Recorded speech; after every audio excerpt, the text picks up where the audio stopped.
The time is now 7 p.m. and I'm calling to order the special Board of Education meeting for Indian Prairie School District 204 on Monday, August 3rd, 2020.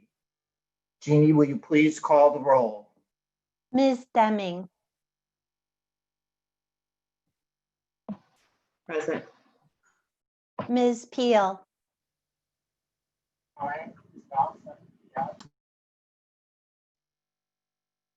Ms. Peel. Here.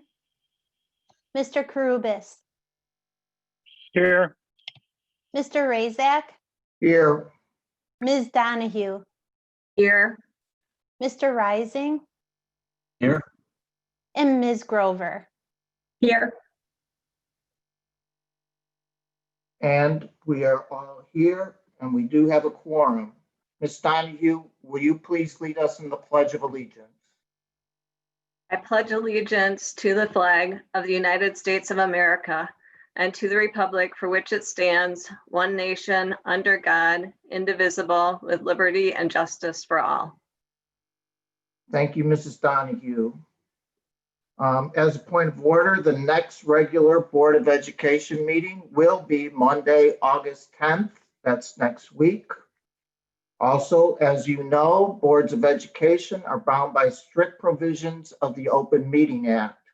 As board president, I have determined that an in-person meeting is not practical or prudent due to the pandemic. With the onset of COVID-19, some of the OMA guidelines have been relaxed. Specifically, board members do not have to be physically present. As a result, video or audio conferencing is allowed. Boards are encouraged to provide video or audio access to the meetings in order that the public may monitor the meetings. All other Open Meeting Act requirements remain in place. A quorum of the board must participate. All meetings must be open to the public except any portion of the meeting that is closed for one or more reasons of the act. The meeting must include an opportunity for public comment.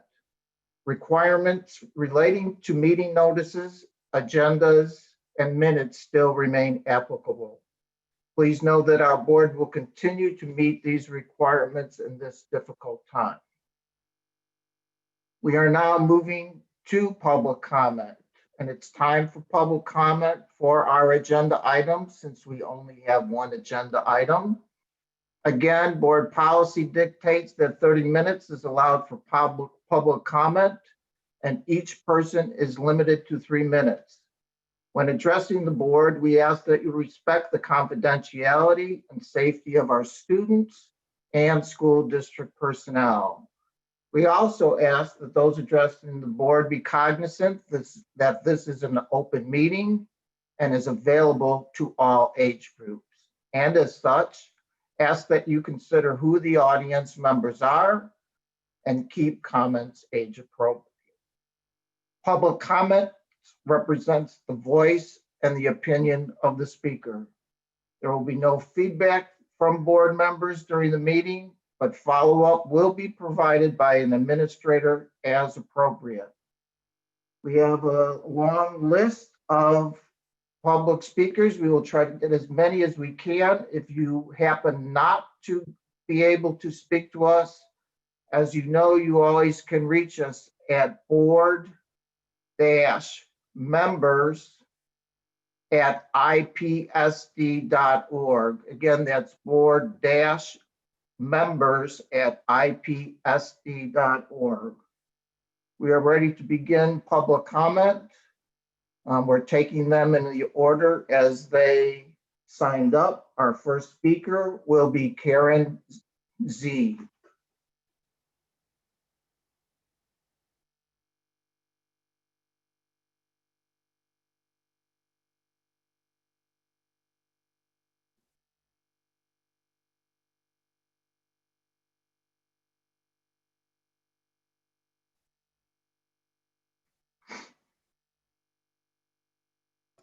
Mike, we have checked for that telephone number and it's not in the queue. We do have Karen in the Zoom meeting. and have asked to unmute the microphone, but we're not seeing that being unmuted at this time.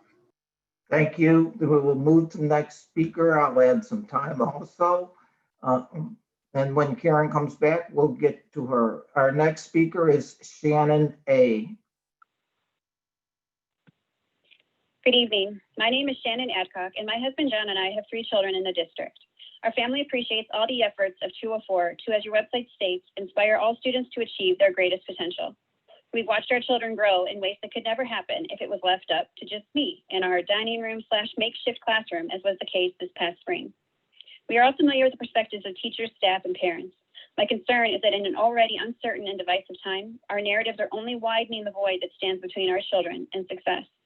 In order to bridge that gap, I want to share tonight what our kids have said about this time in their education. I asked each one yesterday simply, how do you feel about starting school? Our 6th grader, I'm disappointed with remote learning because I can't do things I was excited to do in junior high, like being with friends and using lockers. It's not what I was hoping to do. Now it will all just be on the computer. Our 4th grader, I feel like we should go back because we learn more instead of doing remote learning. Our kindergartner, I'm excited to make new friends and recess and being in a new class and my lunchbox. Think about that. Our kids actually want to be in school. The 2 state teaching unions said in their joint statement that they are working to ensure any district providing in-person instruction in Illinois is prepared and able to abide by the set safety measures. District 204 could have met those measures. Otherwise, you wouldn't have instructed us for weeks to register our kids with in-person option and pay the registration fees. The bait and switch is beneath you. No matter how much any player in the system talks about health and safety, this is ultimately a failure of creativity. I'll say it again, this is a failure of creativity. Look up at the sky, planes are still flying. Look at grocery stores, people are still shopping.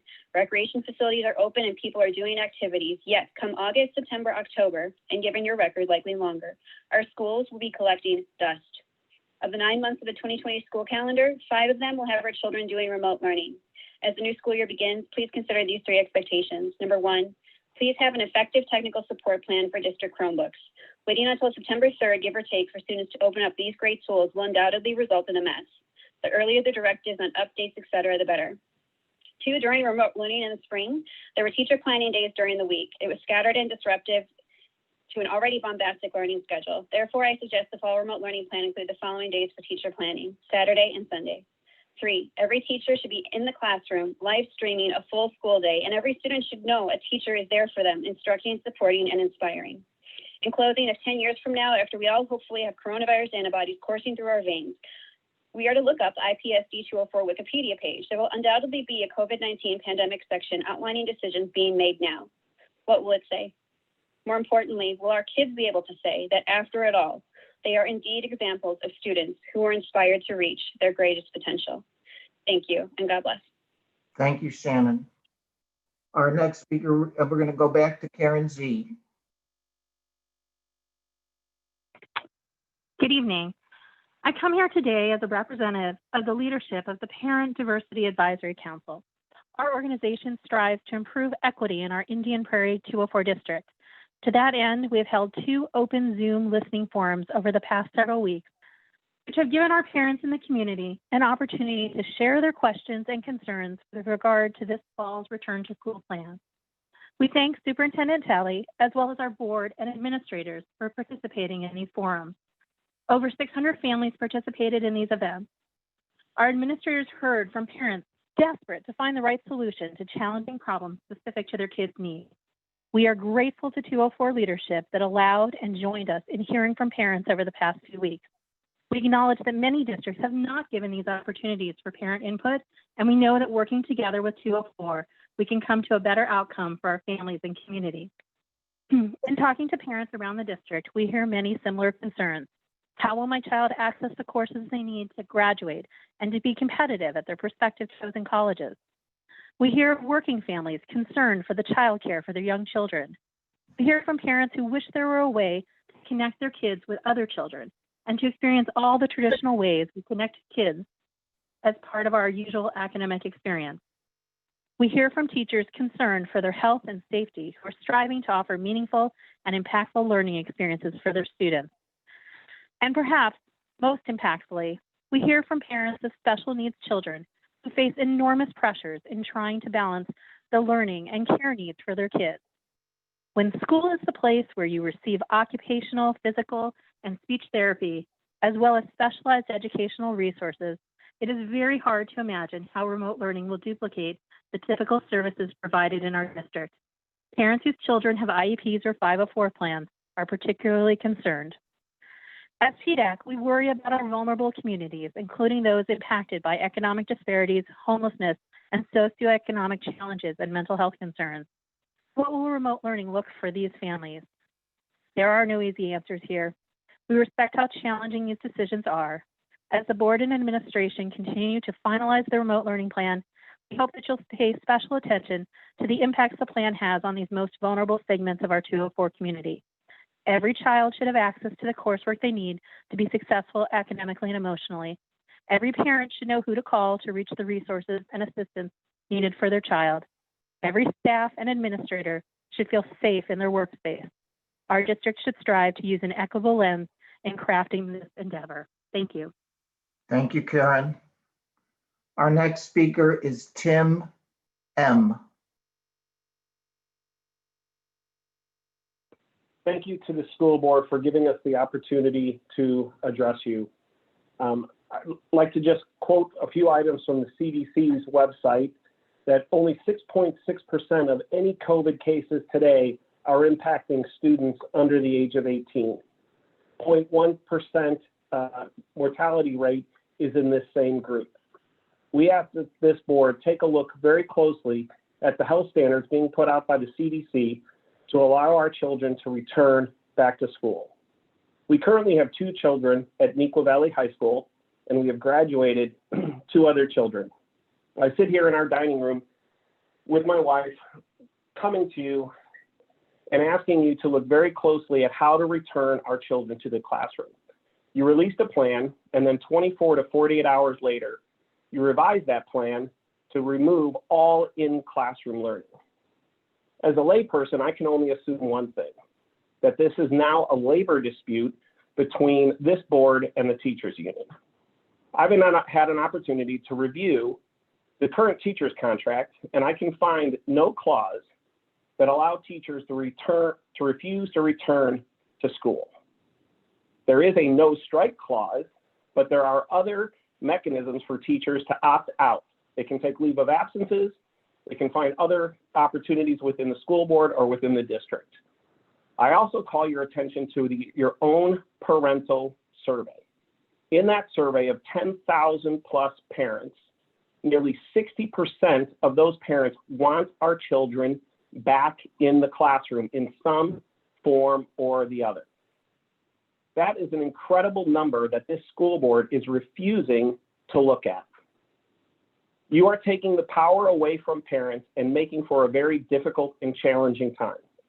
I can also tell you on a personal note that our 2B senior came down with COVID-19 in a house with 5 other individuals. We made limited accommodations, and within 24 to 48 hours, she was symptom-free. The virus did not spread to anyone else in our family. In addition, you heard from 2 of the other speakers, and they highlight some of the same points that I would like to highlight for you. That our children need to be in the classroom. There are children that are suffering from abuse at home, and that the school system is their only mechanism of getting away from that abuse. There are children with special needs. There are children on 504 plans. We know, we've had one. We know what that's like. We know the challenges and the difficulty of at-home learning. We are also 2 working parents. And even though we are very successful, the opportunity to monitor our kids throughout the day is nearly impossible. School plays an important role in the socialization and the protection of our children. This school board is remiss in its responsibility to protect our children and is putting the pandemic over and above all other health and safety. Mr. Razak, the speaker's time has expired.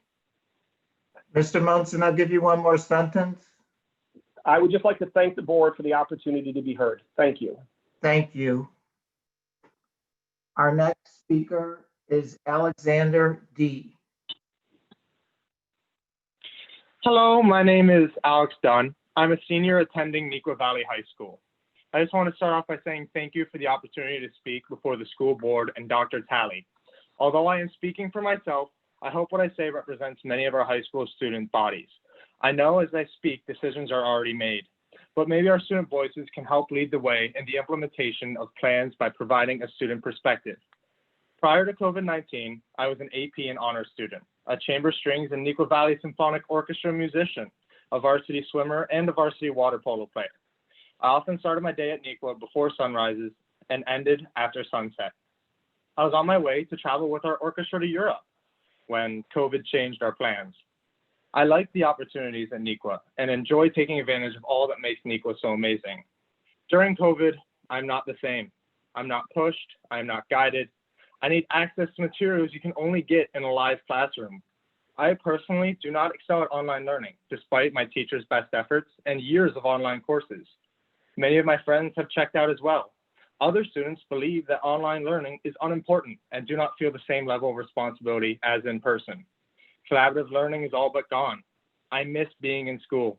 I miss my teachers and I miss my classrooms. You're losing us high school juniors and seniors, and you won't ever have us back. We have the best teachers in the area and we miss them. I've spent the last 5 years of my education leading up to my engineering capstone and aerospace program classes that I'm enrolled in. For those that don't know, we have a nationally acclaimed honors engineering program led by a national award-winning teacher. We need access to our teachers and our classroom materials. These classes are designed to be experienced, not visualized. So many aspects of our education are missed in Zooms and online learning. The unpredictable outcomes of failures we have in class are what give us the most knowledge. A bio student can't learn the same quality from a video of a dissection because everything isn't always as expected. We don't want the next generation of doctors to only be prepared to work in the ideal situations. A virtual world is not the same. I speak for many of my peers when I say we need our classrooms. We need our teachers. We need our clubs and sports and music programs. We will do whatever you require to allow us to get these things, from signing waivers to wearing masks everywhere. We are teens, but we are fully capable and competent in making our own choices. So it's time you have faith in your future generation. Thank you for all your time. Thank you, Alexander. Our next speaker is Ben. Hello, board members. We who are blessed enough to conceive children by the grace of God are obligated to make sure our children's constitutional rights to an education are not trampled on. We are the voices of our children, and we are saying open our schools so we can get back to learning. We need our school board members, administrators, and teachers to stand up for us and say enough is enough. You must, and we demand, to open our schools on time and without any restrictions, as our tax dollars have paid for all of our children's education. Remote learning is not good enough, and we demand better for our children. Political motives linked to a fraudulent virus are the driving force during an election year that are keeping our schools closed. Teachers, as well as any educators who want to teach their students at our schools in person, should be able to do so by choice. If you believe that your children will be harmed by opening our schools, then remote learning is what option you should choose. Educational members who are afraid to come to work need to step down and stop wasting taxpayer dollars. If remote learning is implemented, then one teacher is needed per grade level within the district. This loosens up millions of taxpayer dollars to be returned to us so we can use our money towards other options to educate our children. Parents who care about their children's education need to fight their tax bills and contact our United States President to send taxpayers the federal funding that our schools receive. We have fought so hard to gain our freedom here in the United States. We cannot give these freedoms up so easily. 7 frontline doctors came out and stated that this pandemic is just another flu.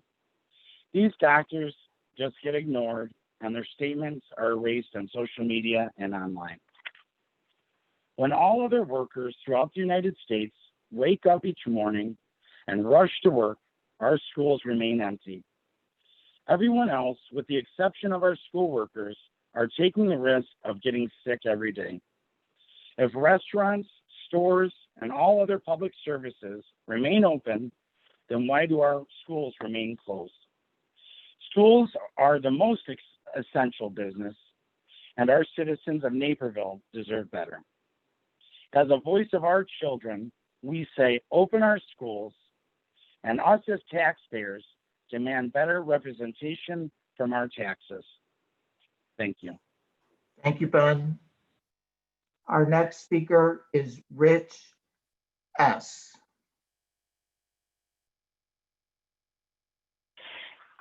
Hi, this is Rich. I am a parent of a special needs student in the middle school and also a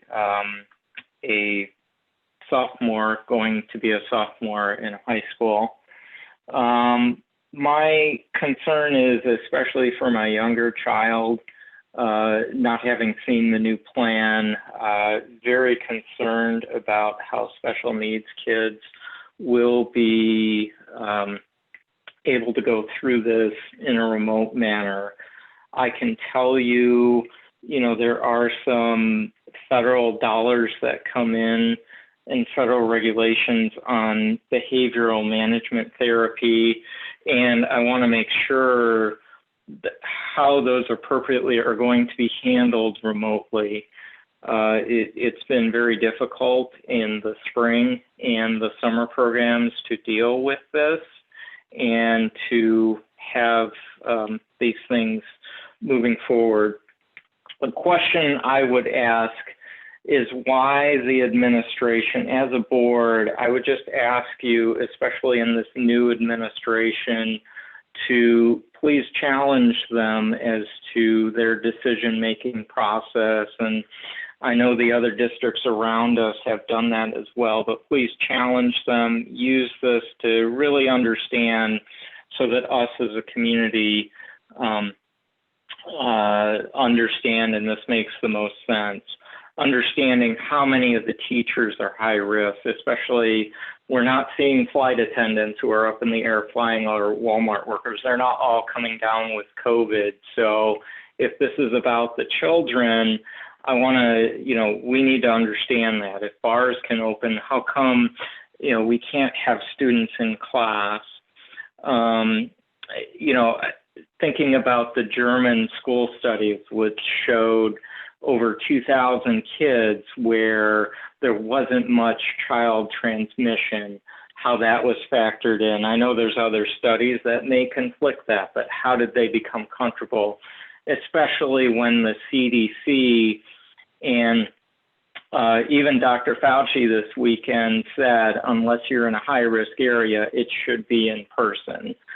So in conclusion, I just ask the board to please push the administration to do your due diligence as an independent body, to push the administration to understand this and to understand the effects on the children. Thank you. Thank you, Rich. Our next speaker is Gina F. Hi, my points are actually not related to the agenda item. We've experienced multiple incidents lacking cultural competency and have brought them to the administration first. At a curriculum night, a teacher said, quote, slaves came to America to help landowners with their work, and that, quote, Native Americans contracted smallpox by accident. We had to fight to have our son, who's Black, placed into honors courses, a process that could be intimidating to some. I mention his race as it is important to understand diversity of and tracking into or out of honors courses. They aren't diverse. Once in honors, there was not one required text from a diverse author in freshman honors English. We were told it takes time for textbook adoption. And now in US history, slavery was not covered. We were told the class has been under review for years. We believe multiple cultures should be included in required courses as well as electives. 204 is 57% students of color, and despite this, only 10% of teachers are from underrepresented groups. Culturally specific content is relegated to elective courses, which may force a student to choose between ethnocentric courses and senior level honors. It is great to have the elective options, but 204 can have a both and mindset rather than either or. All students benefit from culturally relevant curriculum. I'm not worried about my son's education. He has a broad understanding from home. I'm concerned that all students will not have an understanding of various cultures' positive contributions across subjects. Right now, it is key that our students understand why people are marching and saying Blacks have had 401 years of oppression. If we don't understand history, we can't correct it. This should not be relegated to inclusion in ethnic studies electives that many will never take. I also note the lack of diverse faculty in the district. In 10 years, my son has not once had a teacher that shares his racial or ethnic identity.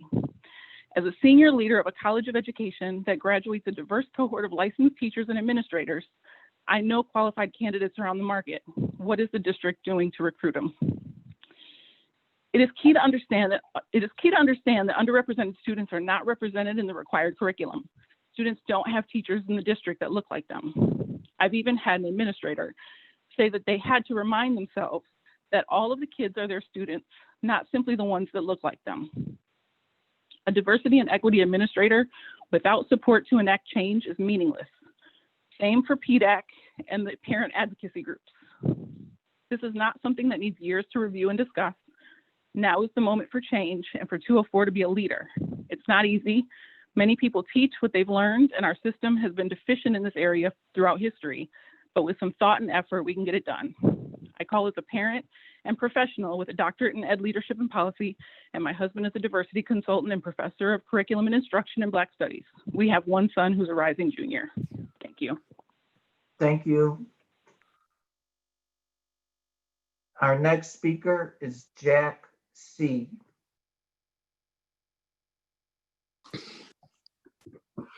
Hello.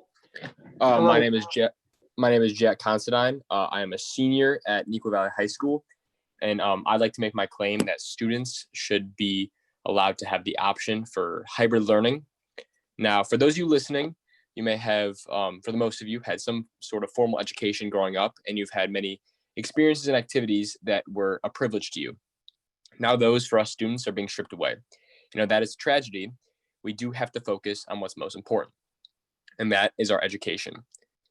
And now District 204 has certain missions and values that they instill in us as students. One of them being to embrace their role and responsibilities within their community and world. And I believe that my public comment and my ability to be a voice for students is really important. And I believe that the board as well should take it upon their responsibility to uphold these same values. We're in a brand new technological frontier. This frontier may be overwhelming to students and faculty alike. Having every single school day up until November to be online may leave some students behind and will impact them for future years to come. Imagine if you were a student and for 2 to 3 months, you did not get the adequate instruction you needed, and so your whole semester could be down the drain. Now, what I propose is that we should allow students and parents to make the decision, allow the opportunity so that students and parents can have full control of what they feel comfortable setting their student into. If the student is comfortable, they can go to school in the hybrid learning situation where they get in-person instruction from the teachers and amazing teachers and faculty that we have in our public school system. And if they choose to stay at home, they will get a different opportunity and allowed to focus on those few students that think it necessary in order to have the online learning. And I just want you to ask, are we willing to sacrifice the future of our students at this current time period? Thank you. I appreciate you letting me speak. Thank you. Our next speaker is Katie M.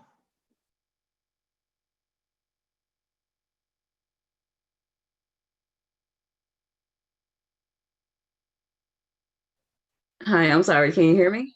Yes, Katie. Hi, I would like to start off by thanking the board for allowing parents' feedback. I am a parent of 2 sophomores who attend Mattia Valley High School, and I want to say that there's a lot of different perspectives, and I support and respect others' point of view. However, I do applaud the school district for wanting to commence the school year with remote learning. Because, and mind you, I am the parent of students who's classified as special needs. Every family household is different. Every situation is different. Health concerns are different. So I understand that people want to have individual rights, their personal preference, but I think it's important to protect the community as a whole. Because should COVID-19 prevail, we won't have to worry about the students returning to school. So safety should be at the forefront. So I am in support of remote learning. That's all I have to say. Thank you, And Katie. Our next speaker is Timothy R. It is, it's me. Hi, thanks, board. As an elementary school parent, one of the things that we saw coming up to your decision to get rid of the in-person option was the reality that might not work. And so as parents, we thought about what are some of the best ways that we can offer our elementary school daughter the opportunity to enjoy the socialization aspects that are so important for kids of her age, but also get a good education while also allowing for my wife and I to work. And what we came up with was essentially, I think what a lot of families across the country have done is to get together essentially a pod of multiple families who all work, but could take a day off, right, to offer the ability for the kids to get together, socialize with each other, but also work in school with each other, while allowing the other parents on that day to work. So we had that set up, and what we're worried about now is whether the setup that the board is going to provide moving forward is going to mess with that. And so in short, what I'm really trying to make sure that the board considers is if there is going to be no option other than remote learning, that they give as much discretion to the parents as they can to figure it out for themselves how that can work for their kids. Because if we don't, we're going to have a lot of problems with working parents not being able to provide care for their children, and we're going to have a lot of kids that just don't see other kids, and that's going to be a big problem. So please, as you're making these final adjustments to the program, try to give parents as much discretion as you can. So thank you for your time. Thank you, Tim. Next speaker is Andre Park. Hi, my name is Andre Park. I'm an incoming senior at Neuqua Valley, and I just want to take a moment and say thank you for being allowed to testify in front of the school board and the superintendent. I want to make one thing very clear. Despite the reopening of businesses and restaurants and non-essential stuff, this virus is still very contagious. It's deadly, especially to people 65 and older and or having an underlying condition. There's many unknowns, including the possibility of a recurrence or permanent damage, and it's gotten worse. When we closed schools on March 13th, there were about 20,000 cases across the nation. Now we're the epicenter of the pandemic, and we have 4.8 million cases across the nation. That is not okay.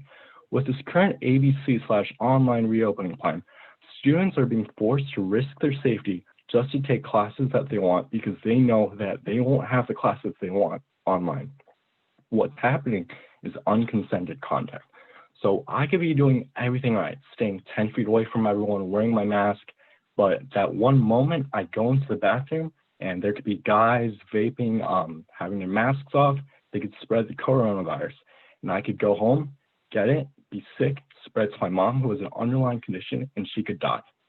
Given how large District 204 is, I can guarantee you with this current plan, someone will die, whether it be a parent, a staff member, or a student. So what I'm suggesting is we have online But with office hours, I'm not saying stay at home no matter what. If you want to go out, hang out with your friends, do that. That's not my problem. But the only ones who should have their lives at risk are the ones who want to take that risk. So with this office hours thing, I think teachers can provide services like counseling, tutoring, lessons, science experiments whenever they need to, and students can go in and get that help when they need. You get the best of both worlds. The ones that want to stay safe, especially with underlying conditions, they can stay home and be safe. But if you're willing to take that risk and you still really want to see your teacher, you go ahead and do that. But that won't affect the other people who are doing everything right. Thank you. Thank you.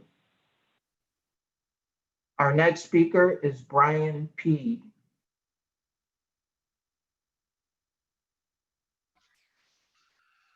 Thank you. Can everybody hear me? Yes. Thank you. I appreciate being able to speak in front of you and know that being on a board can be a rewarding and thankless job. So I thank you for the time. I would just at this point like to change what I thought my initial comments would be to and ask that the board consider the students that are talking on this meeting.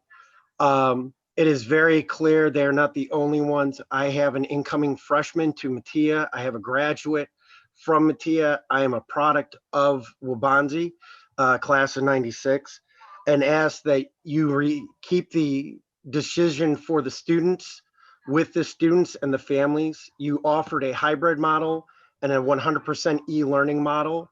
And in the last notice that I got said that e-learning would only be till the 30th. I ask that you listen to the students, let them have the choice on whether they go back to school at the beginning of the year instead of forcing everybody into e-learning.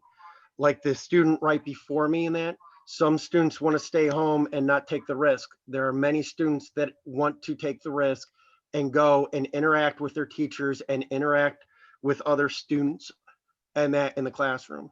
That's my statement. Thank you very much for your time.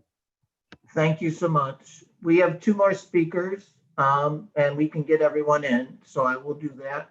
Next speaker is Kagan A. Hi, this is Kanagun. I have two kids, one in middle school and one in high school.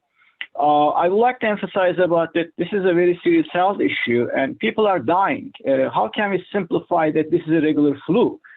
Beginning of the school year, most of the parents, one of our students' parents died due to COVID-19. That was a news, and then that news came up.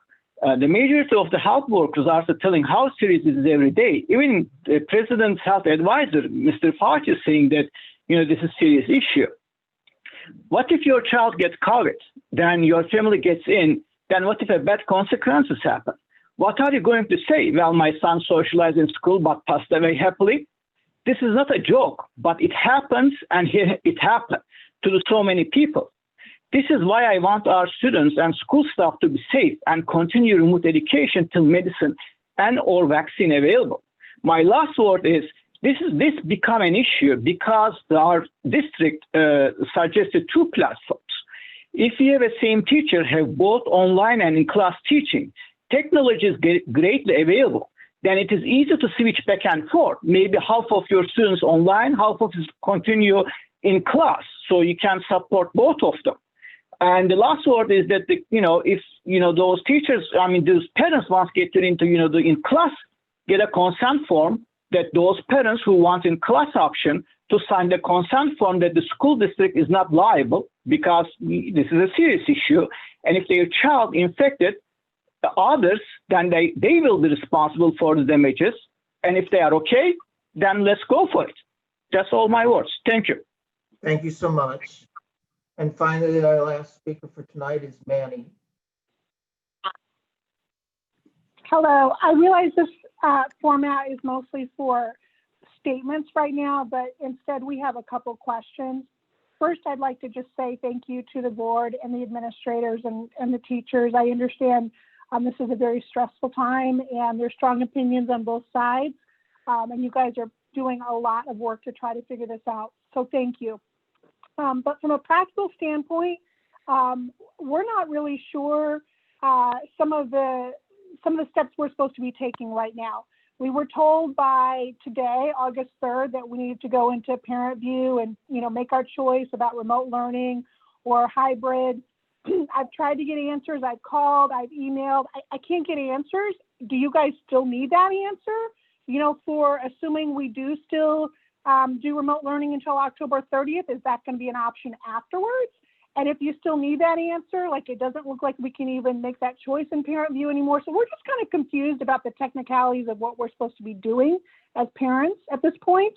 And then also assuming the hybrid approach really does happen, something that I would really ask that needs to be figured out at the high school level is how grading can be fair for those that are remote versus those that are in the school, because college admissions and merit aid awarded from colleges is, pretty much GPA driven, especially as most colleges are becoming test optional now because students are having a hard time taking the ACT and such. So you can't have students at home taking open book tests and students in school not taking open book tests, and then, the GPA and the grades are going to be competing with each other for admissions to certain colleges and merit aid. So that needs to be thought through if the hybrid option still remains, which quite honestly, I'm hoping it does. Thank you. Thank you. That is our public comment. I want to thank everyone in our community for participating, not only tonight, but throughout the process. We are now going to move to our discussion item, which is the opening of school. Dr. Talley. Thank you very much, Mr. President, members of the board, Indian Prairie community. At the July 13th Board of Ed meeting, we presented our plan for reopening. I said that what we were presenting was the plan at the time, and that we would continue to review our plan, gather feedback, and adjust our plan as necessary. I even said our plan is fluid and must respond to ever-changing environmental factors that are presented to us. As you know, 3 weeks later, we have modified our original plan and are now presenting a plan where we start off fully virtual with plans to review our situation within the first quarter in an effort to start to bring students into the school when possible. Since our July 13th meeting, my team has been working tirelessly, examining every option we could provide for our students and our families. We have been listening to our parents and staff. We received thousands of comments, emails, and telephone calls. I have responded to as many emails as I could, called parents directly, and responded to students. The same can be said for all members of my team. I know that some people will ask, what was the one reason for the change to the plan presented on July 13th? I cannot say one thing caused us to make the change. I can say that there were numerous factors that caused us to revise the plan that will be presented tonight. Some of these factors include the following. District 204 schools are located in 2 of the state's Restore Illinois COVID regions. Positivity rates have risen in both regions since our presentation on July 13th. Between July 15th and July 28th, Region 8, which includes DuPage and Kane counties, increased from 3.8 to 4.7% positivity rates. Region 7, which includes Will and Kendall counties, increased from 4.8 to 6.3%. These numbers and this trend in a short amount of time gave us cause to rethink our plan. Additionally, a much higher rate of families selected our online academy. With more than 46% of our children signed up for the online academy, we found ourselves really creating 2 different schools at the high school level. We have more than 200 courses offered at our high schools. It was not possible for us to create both an in-person high school and an online high school, having the same academic options for our students. Though we were offering 65 classes in our online academy, more than some of the other districts, it was not enough to provide the rigor our students need and deserve. Additionally, our staffing resources, already one of the lowest among the DuPage County school districts, were stretched too thin to the volume of students signing up on the online academy. We were creating a separate school for online and did not have the resources to make that happen with fidelity and rigor. Preparing for the start of every school year is a complicated process normally. Preparing for the start within our current frame of COVID-19 is exponentially complex. There is no blueprint, there is no guide. My team has been working very hard on our plan.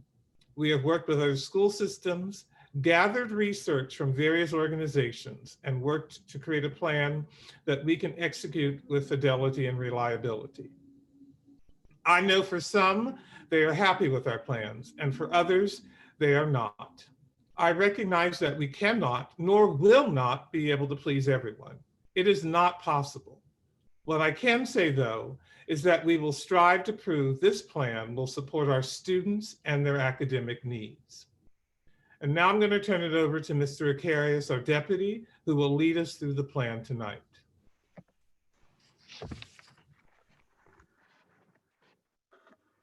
Good evening. Thank you, Dr. Talley and Board of Education, for allowing me to present this evening. First, I'd like to say thank you to all of the parents, students, and staff that have provided feedback and insights throughout the summer. We understand that the uncertainty and the changing of plans has been a frustration, to say the least. Our planning has and continues to be about how we can best support the 27,000 plus students that rely on Indian Prairie School District 204 to support them. We have encountered many obstacles in planning for the upcoming school year, and we are disappointed that we find ourselves changing our plan. We want to see all kids. There has not been a blueprint available for how to reopen schools, especially for a large Midwestern unit school district. We've studied the guidance from the Illinois State Board of Education, from the Illinois Department of Public Health, from the CDC, and the countless other resources in trying to make our plan work. The hard part in a lot of this is the lack of guidance. We're hearing, how are you going to keep students safe while they change classes at the high school and middle school? What do you do with students whose parents do not want them near students who don't have to wear a mask? How do you make more classrooms or increase staff when you have limited funding? How do you create a brand new school to provide an online academy when close to half of your students have chosen that option? How do you still teach children when your teachers get isolated due to sickness and you don't have enough qualified substitutes? We will continue to try to answer these questions as we make every effort to try to bring students back to school, back to the building.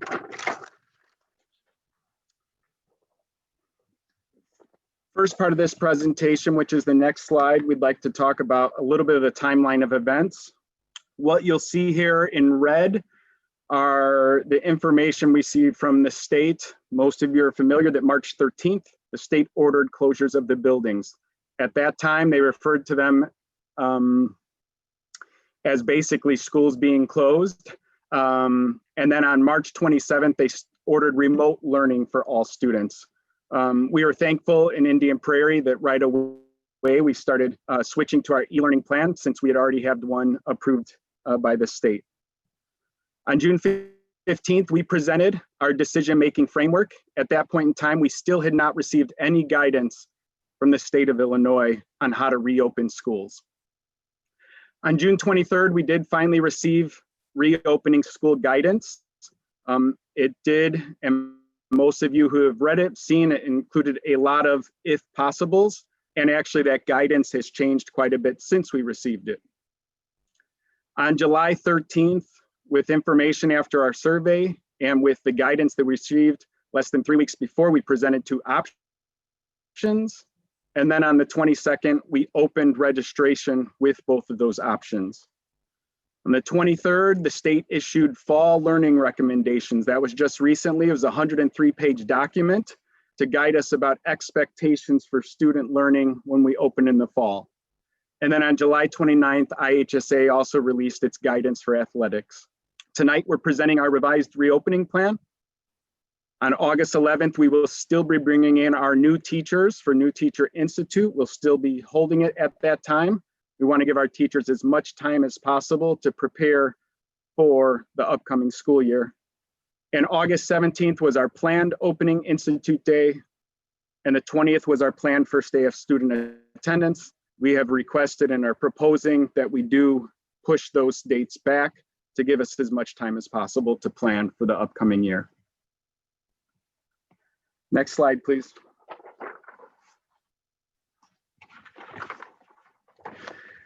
On June 15th, we talked about how we were our decision-making framework about creating a plan, validating the plan with research and requirements of the Community Health Department, State Board of Education, and monitoring and modifying it. Next slide, please. In the middle of this was centered around the public health situation. Next slide, please. When we broke it into the 4 areas, which were instructional core, SEL, operations, stakeholders, communication, as well as resources, this is where we started to run into problems last week when we started to get our registrations in and trying to figure out how we were going to make everything work in the district. Next slide, please.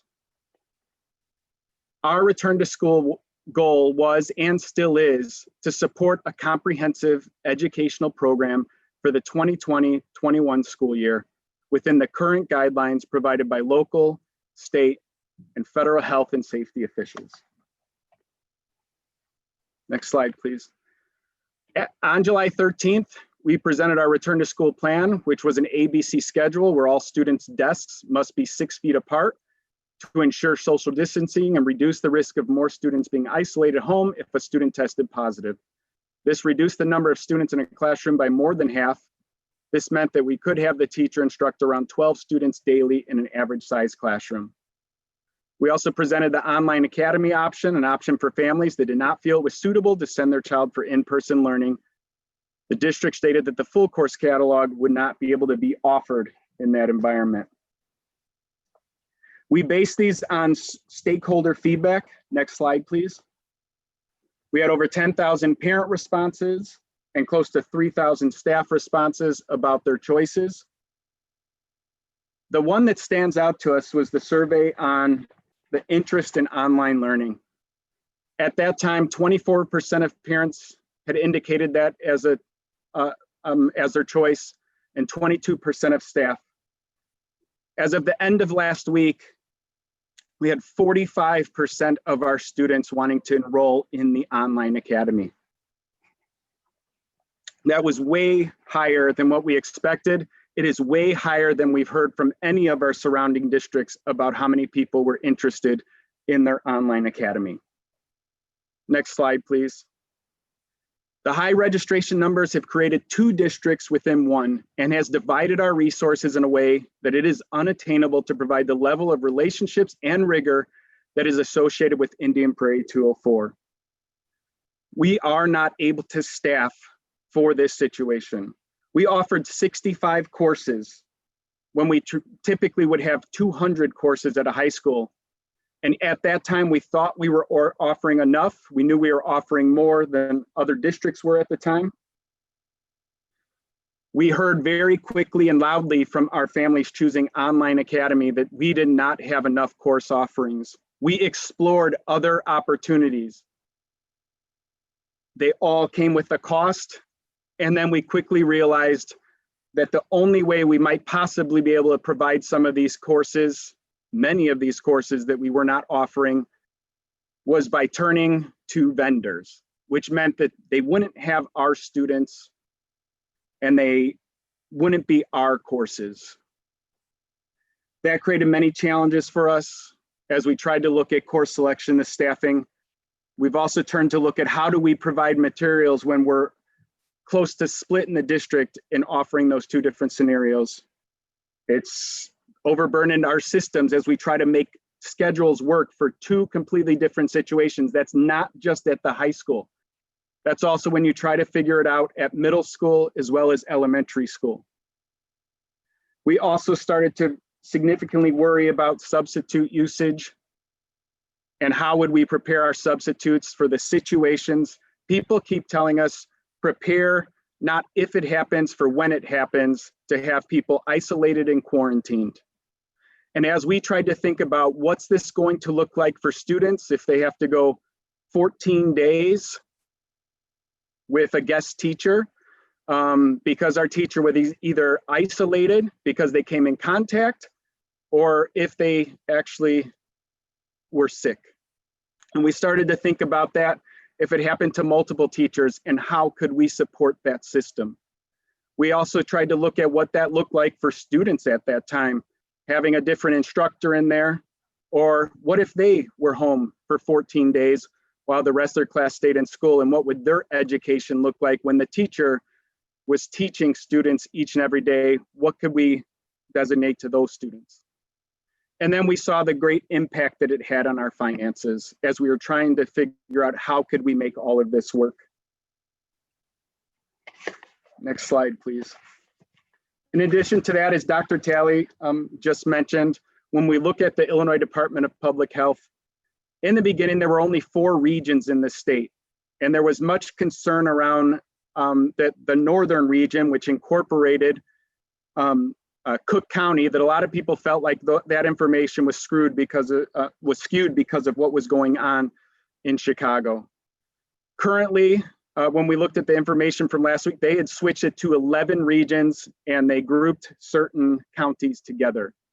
Across the state right now, it's gone from 3.1% to 3.9%. But in the 2 regions that make up a good portion of our district, we see that in DuPage, Kane, it's gone, which is Region 8, from 3.8 to 4.7. And in Region 7, which is Will and Kankakee, it's gone from 4.6 to 6.3%. This is a concerning trend for our school district. In addition, this information was located from DuPage County Health Department. It actually was just used again in an article that just came out, but another concern is the recent rise of reported cases among youth and young adults. Although case numbers have been historically low in children, the rise in cases as plans are underway to open schools and educational opportunities is of particular concern. DuPage County COVID-19 cases aged 10 to 19 years have increased from compromising 5% of our total cases before July 1st to 18% of our cases as of July 19th, a proportionate increase of 260%. With the challenges associated with trying to make the 2 kind of schools within the same district and adding a brand new school for the online academy to accommodate as many people who were requesting that, we found it, with that combined with the health information, to be unattainable for us to continue with that model. So we are proposing to remote start of school for students on September 3rd. Assessing the populations of students that may need drop-in services. We want to start working with students.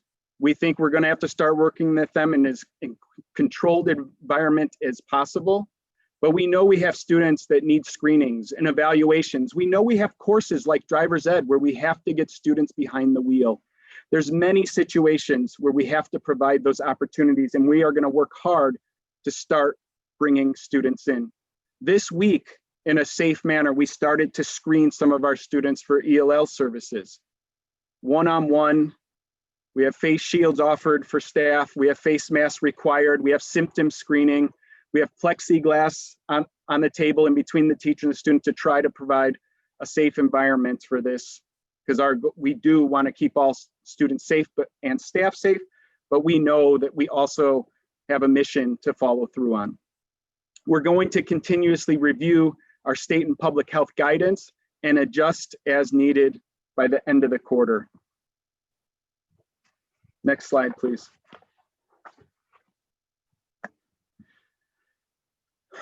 We know that the remote start provides our highest level of protection against the spread of COVID-19. It is responsive to feedback.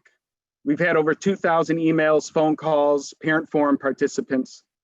45% have registered for full online. High school course offerings, our teachers, our courses.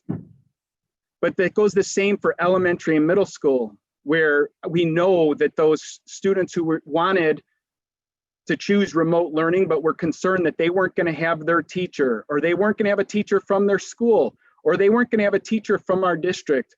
We feel like in this model, we can follow through on that.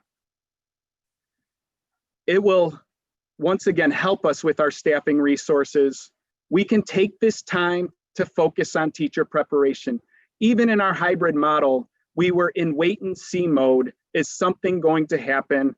Are those positivity rates going to increase anymore where we're not going to have a choice? Right now, we can start preparing and know exactly how we're going to prepare.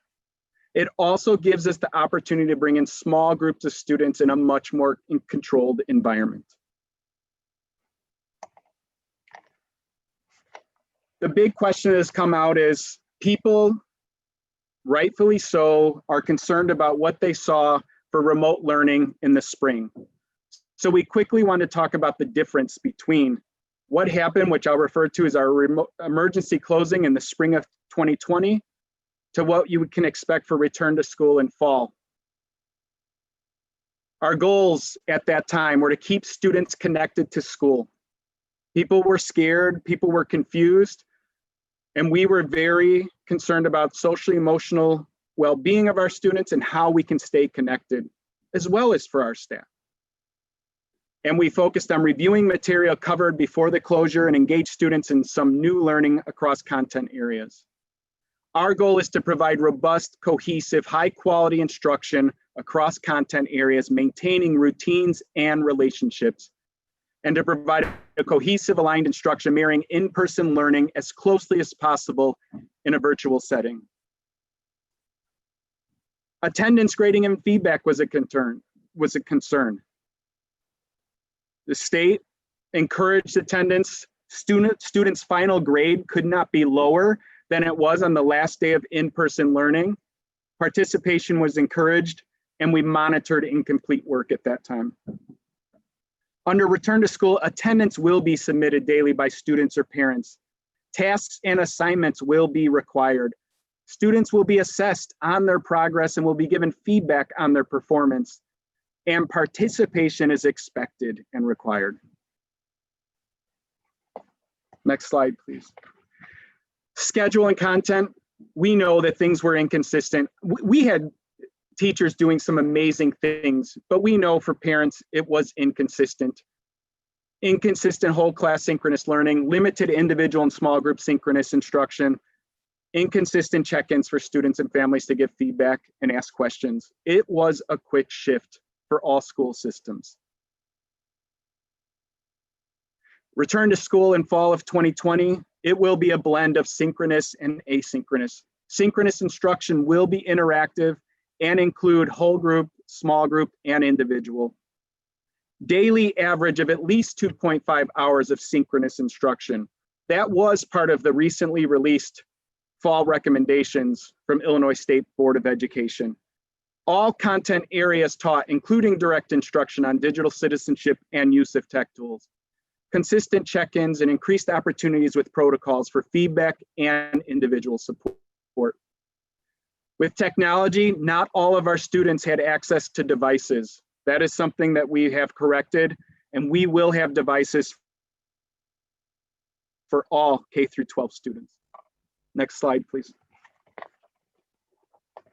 Staff preparation and support. Once again, we're so proud of how our staff so quickly transitioned to operating from a remote environment, something that none of us were expecting to do. Yes, we had an e-learning plan in place. We thought we might need it for a day or 2 days, not realizing that we would need it from March through the end of the year. We made revisions to staff support center to facilitate on-demand and virtual professional learning. We worked to further centralize and streamline access to instructional resources. And we offered some opportunities for professional learning on quality distance learning practices and resources. For the return to school, we will have professional learning on quality, distance, and blended learning. This is just a sampling, culturally relevant teaching, Peer Deck, WeVideo, blended learning, Zoom, digital citizenship, and building relationships in a virtual environment. We'll also have professional learning on systems to support family and student engagement, like Google Classroom, or with our new SIS system, Synergy, curriculum, and content. Teachers will have access to their classrooms and resources. This is also something they did not have access to when our buildings closed in March. Next slide, please. We keep hearing these kind of words that were not familiar to us just a little while back, but asynchronous and synchronous learning. Asynchronous learning is an approach where teachers and students are not online at the same time. The teacher provides learning resources and tasks so students can access at any time. Student agency, this means that students are controlling the space, the time, and the place.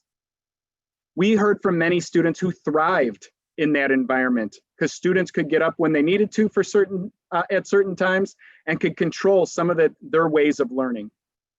Examples are pre-recorded videos, which is flipped learning, formative assessment, choice boards and or playlists, pre-reading assignments, writing prompts, and project-based learning.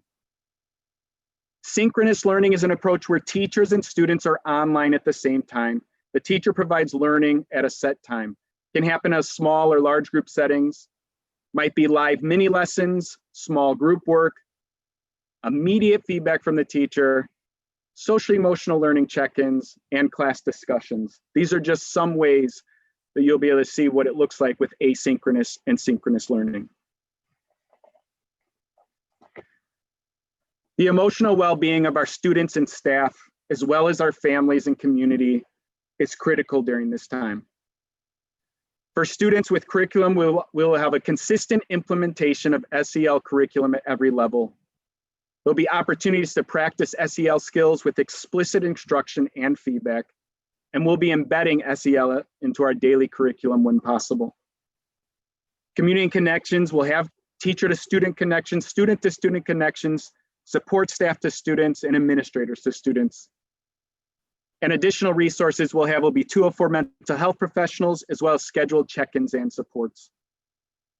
For our staff, there'll be professional learning, opportunities for staff to reflect and grow their own SEL competencies throughout the year, opportunities to review resources and SEL curriculum, ongoing support with curriculum and implementation. Regarding community and connections, scheduled opportunities to connect with students, parents, colleagues, and administrators, and optional participation in affinity groups. And resources, we have our employee assistance program for support, 204 mental health professionals, and staff check-ins with one another. Next slide, please. Regarding athletics and extracurriculars, a new condensed schedule was presented, allowing some traditional fall sports to continue while moving others to the spring. District 204 will work with its schools to follow the governor's and IHSA guidelines for participation. Students will have options for extracurricular activities in an environment that adheres to public health guidelines. Clubs will start virtually with plans to move to small groups that meet the district's safety requirements. Support for families. For those who need child supervision during your working hours, we are coordinating with community partners to begin mapping resources and provide options. We hope to have information to share at our next Board of Education meeting regarding this. If we didn't say it before, this is part 1 of the presentation. Part 2 will be next Monday, August 10th, and that's when we hope to share more information of our work with our community partners. Next slide, please. We're also proposing a change in the first day of school to September 3rd. This allows schedules to be fully developed. We still are encouraging parents to please register. We're just asking you to register for school. We're not asking you to pick between an online or an ABC model at this time. We just need families to get registered. It'll give us time to give appropriate professional learning for all staff. It'll allow us to make sure our technology preparation is ready to go and that we can distribute our devices. We have devices that distribute at K1, 2, as well as at middle school and high school. And it also allows our parents an opportunity for the child supervision planning.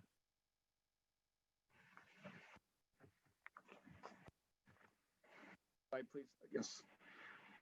So parents need to complete registration as soon as possible. We will have part 2 of the board meeting on August 10th. The board, parents, and staff can expect to see detailed schedules across the different levels. They can expect to see how we will start to provide some in-person opportunities for different services. They can expect to see a detailed start of the year calendar, including device and material pickup plans, a thorough understanding of how food services will work, and we also expect to update parents on the child supervision opportunities.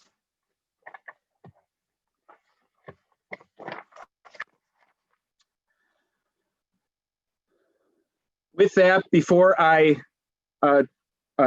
open up to the Board of Education for questions, I just once again want to say thank you to Dr. Taylor and the board members for this opportunity to present this evening.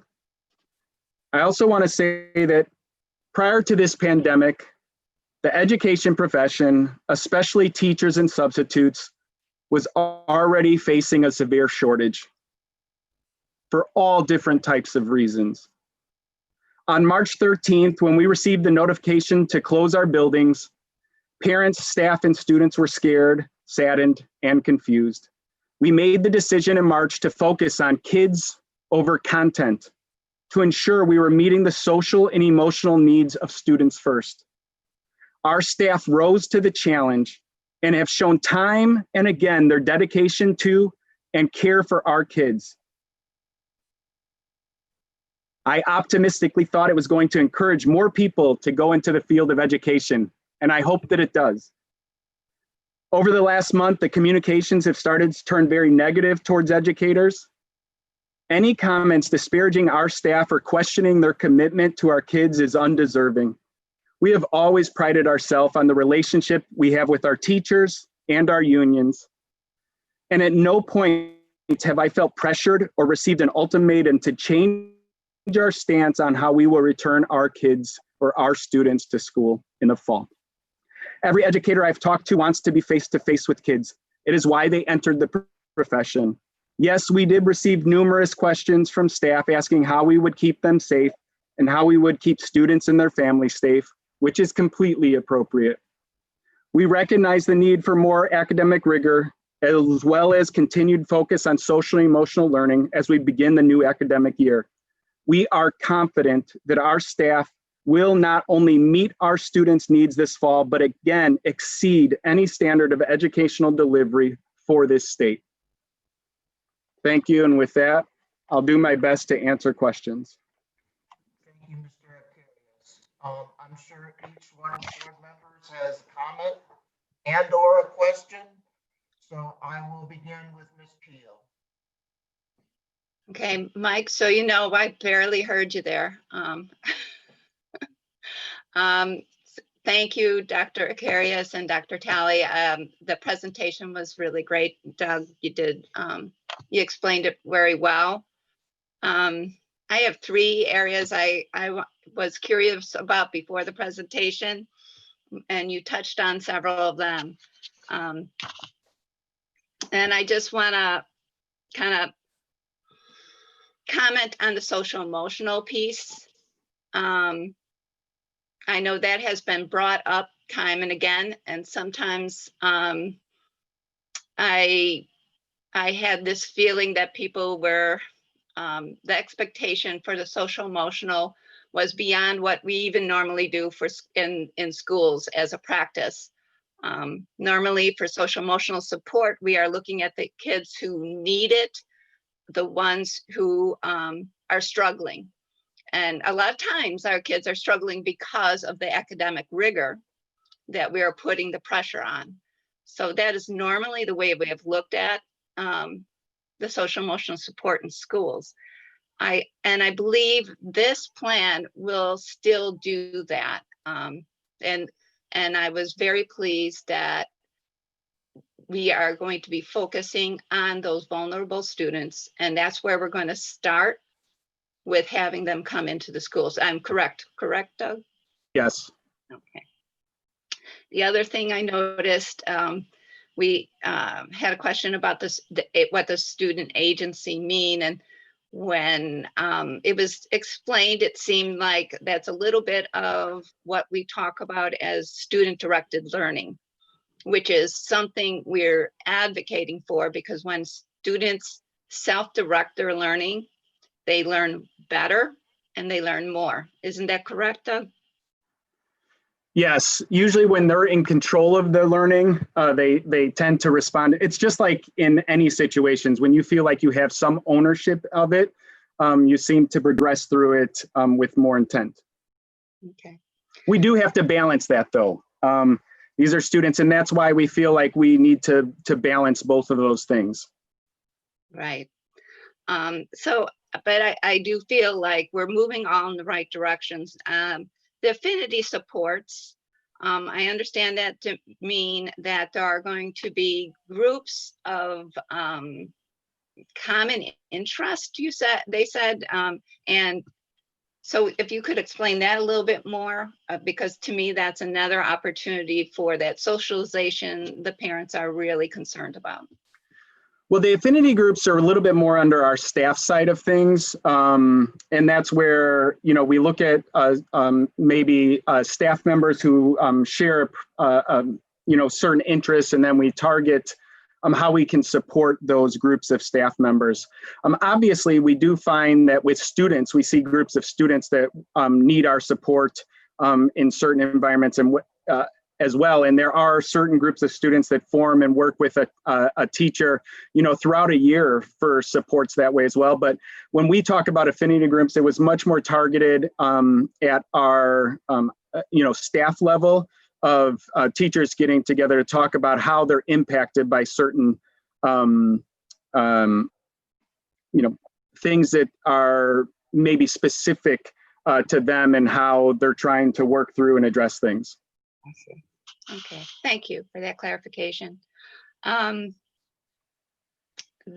the other thing I want to kind of just comment upon, I know that there's a lot of angst among parents regarding basically their daycare needs if they're going to go back to work in the workplace, and who's going to take care of their children.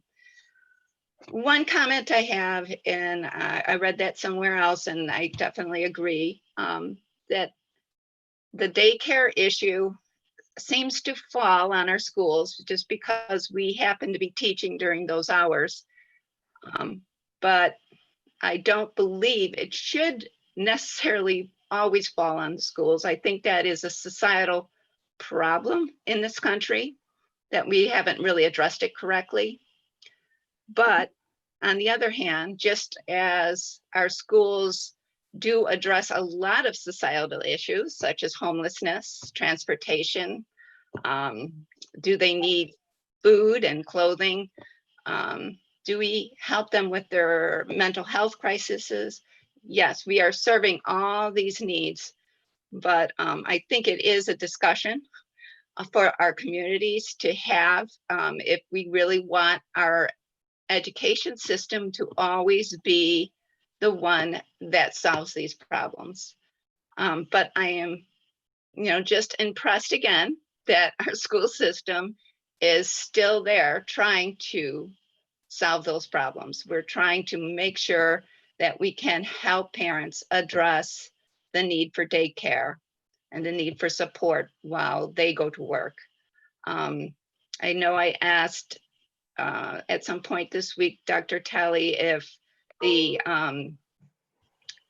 video classrooms could be videotaped so that if students, parents are working and they want to ensure that their students saw the classroom and saw the whole program that teacher presented, that they would be able to still access that.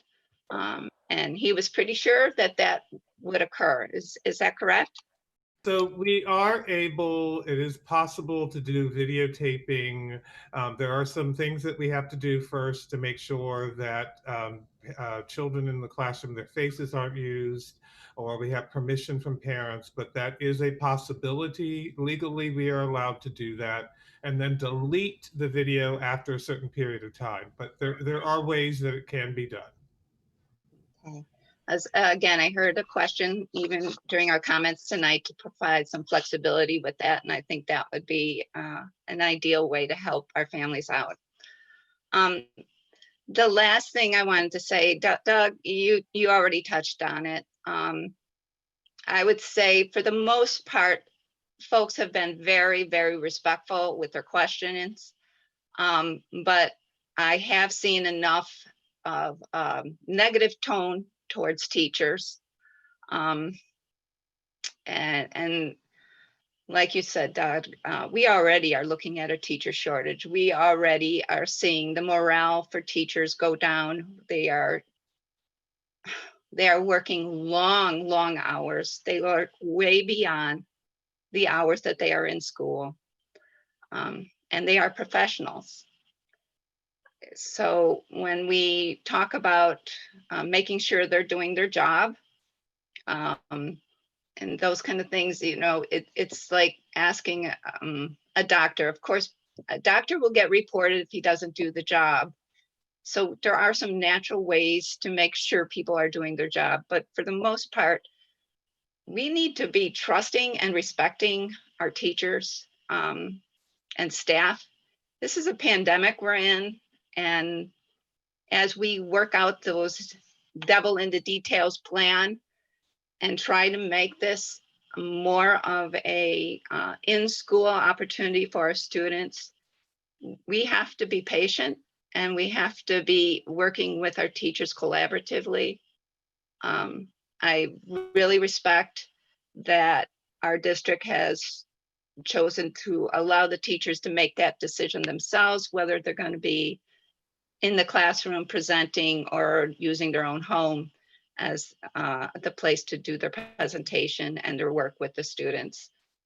I think everybody is stressed and worried, and there's no reason that I can think of to require staff to go into the school for their attendance sake.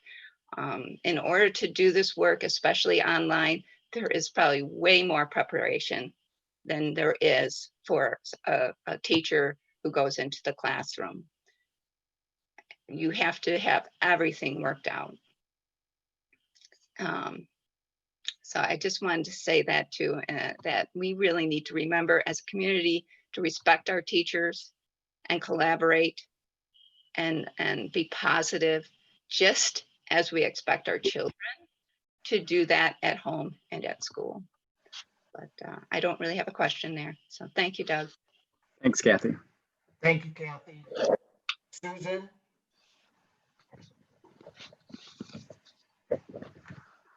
Thank you, President Razak. I have a couple questions, and then I did have some thoughts that I wanted to share.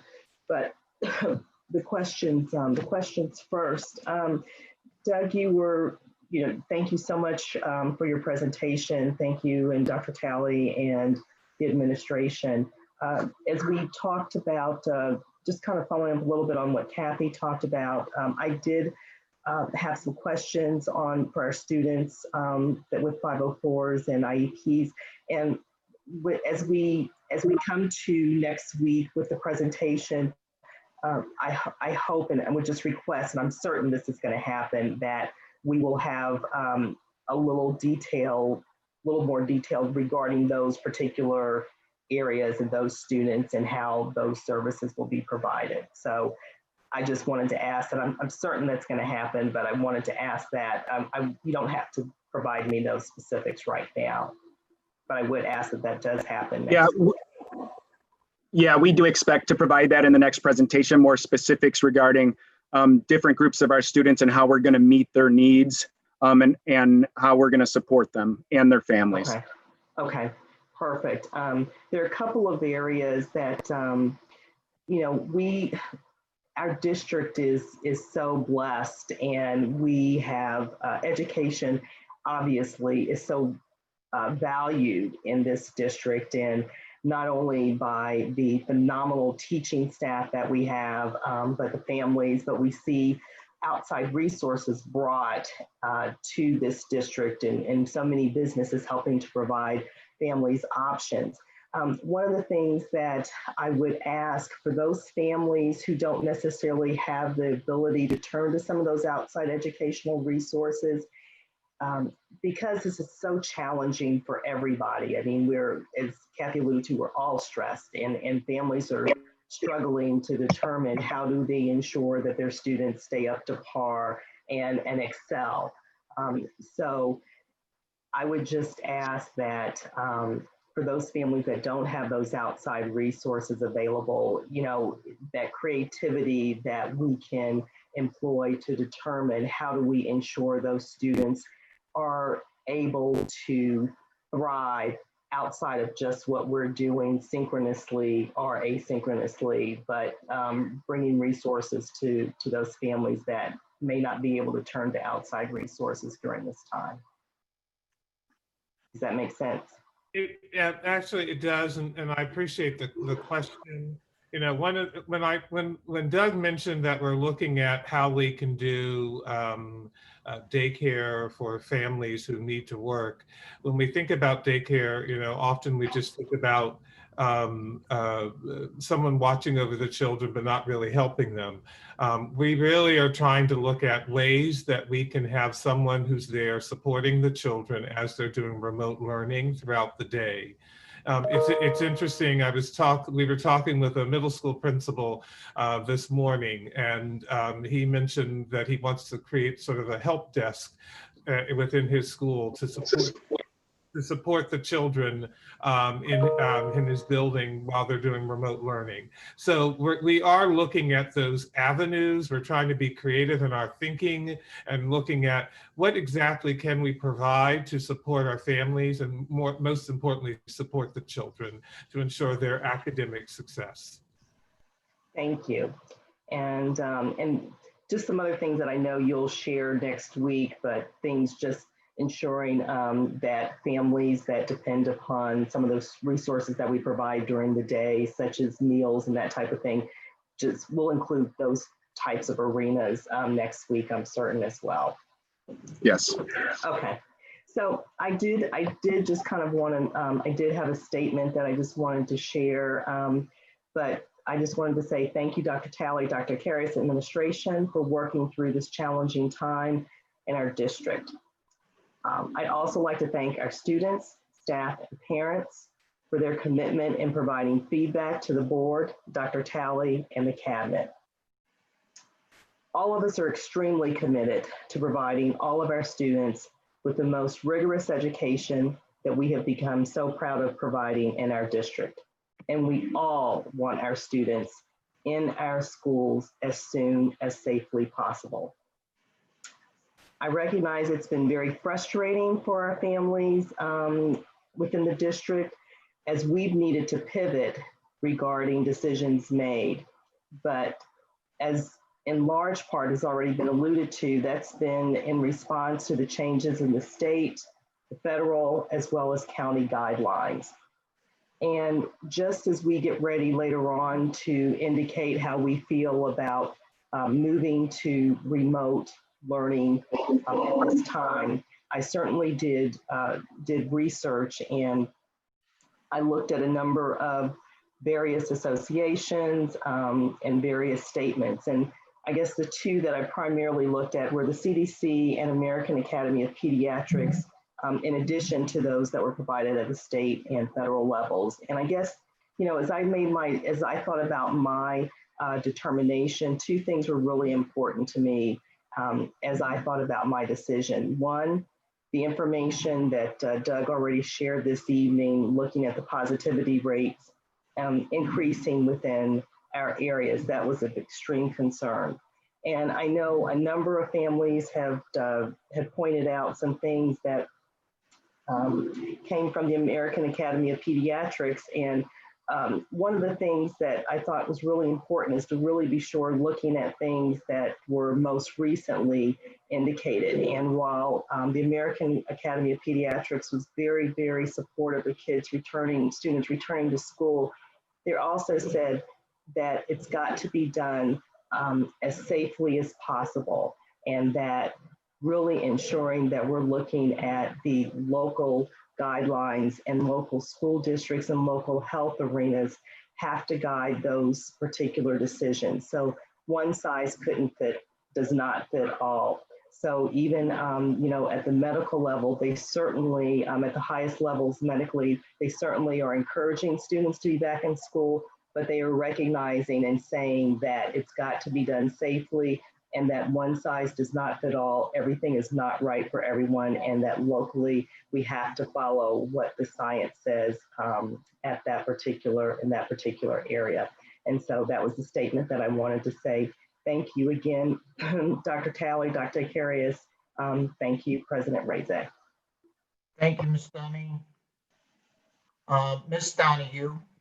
All right, thank you. I have a couple questions, and then I also have a statement that I wanted to share. But Doug, we had a lot of questions about AP classes that were not offered online, and I would suspect that because of the limited offering we had of those classes, we had a lot of people not register yet. Do you think that assumption is correct? Yeah, definitely. We received a lot of feedback from parents about, well, you heard a student, I think, also say they felt like, do they do ABC to choose so they could get their course, or do they go remote learning because they think it's safer for them? So we did have a lot of people who were still waiting. A lot of people were still just waiting for data. They wanted to wait to the last minute to see what's the most recent information they have about health information. But those are the things that we would hear from parents who wanted more information. They were having a hard time to make their decisions, is why I think we still had about 40% of what we expected to register still not register at that time. Yeah. I think some were waiting to see were we going to add courses or what were we going to do. Because we were trying to look at how we could add additional courses and what we could do. We knew we couldn't continue to, it was going to be almost impossible to tax our staff with additional courses, because once you start splitting everything in half, and you're going to end up needing more courses than you would have. And so when we looked at also turning to outside organizations, what that would do, it wasn't our courses, it wasn't our teachers. It also was going to have a huge financial bearing to do so. Yeah, I just saw a very high volume of mail from parents who basically were upset that they would have to pick the ABC schedule to get the class they wanted. So I suspect that there are quite a number of people that were interested in online but weren't signing up because of the course offerings. So, all right, so my second question, and this is my only other question because we asked questions ahead of time, and you included a lot of that in your presentation, is for students that are for families that have already registered their students and selected the ABC schedule. Do they need to re-register, or how does that work? No, nobody needs to re-register at this period of time. If there's any difference on that, please correct me, Dr. Talley, but I know just because you chose online or ABC does not mean you need to re-register.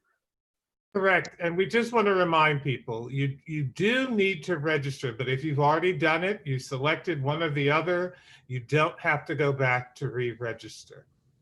Yeah, I think that's critical because you need that to set up the schedules and the teacher assignments and all of the things that go along with getting our schools up and running. So, well, if you recall, many of our students, especially in high school, start that registration process, just after the new year. And that usually takes us several months just to try to work out all of those schedules. when we tried to add a whole nother school, even at the high school that comprised of students at all 3 schools, and then trying to set up schedules for them at the capacity that wanted online learning, that definitely did start to present challenges. So we can revert to the what we know students already had selected, previously when they did go through that selection process. Okay, so now I'm going to share my statement. So thanks to all of the staff and Dr. Talley and others, including my fellow board members who have worked very hard in the midst of lots of new and changing information to define our school plan for the fall.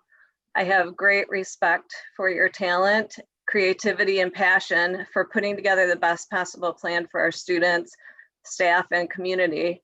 I also am thankful for all of the parents and students who advocated different positions, and we really did read all of your email and all your comments, and thank you for the volume of input.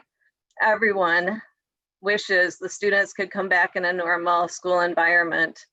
Unfortunately, we see things in the with new school openings and quick outbreaks.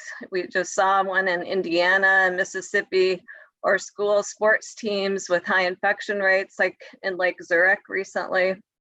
In our own buildings, despite having very limited number of people in them since the shutdown, we had a number of cases of COVID causing closure and extensive cleaning. DuPage and Will counties, as was shared, continue to have high rising positivity rates. And this info, along with this very high unexpected percentage of parents that now signed up for the online options, contributes to my support of the plan to start the school year remotely. I know that this strategy is disappointing and difficult for many of our parents. Continued patience and flexibility are needed. Our district has a record of providing a superior education for all of our students, all of them, working through plans that continue that history while providing a safe environment for our 27,000 students and associated staff across 33 schools is extremely complex. It's time to focus our efforts on offering the majority of our classes to all of our students in an outstanding online academy. It will be vastly different from the experience in the spring. Additionally, let's continue to look for ways to start safely bringing in some students into the buildings for things like special support services, labs, or even girls swimming.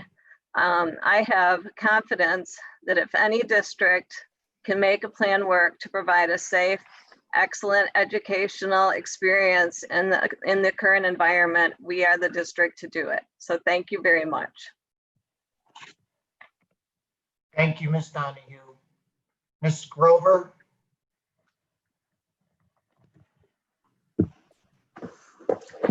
Thank you, Doug, for the presentation. And as I'm with you, as much as I would like for all students to be at school physically, we need to manage our risks. And this virus, this COVID is very unpredictable.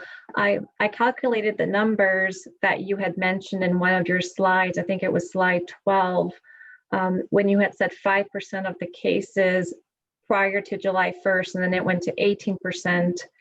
And I just used the 28,000 number. I think it was the next slide. And I used the 28,000 number that we have of students.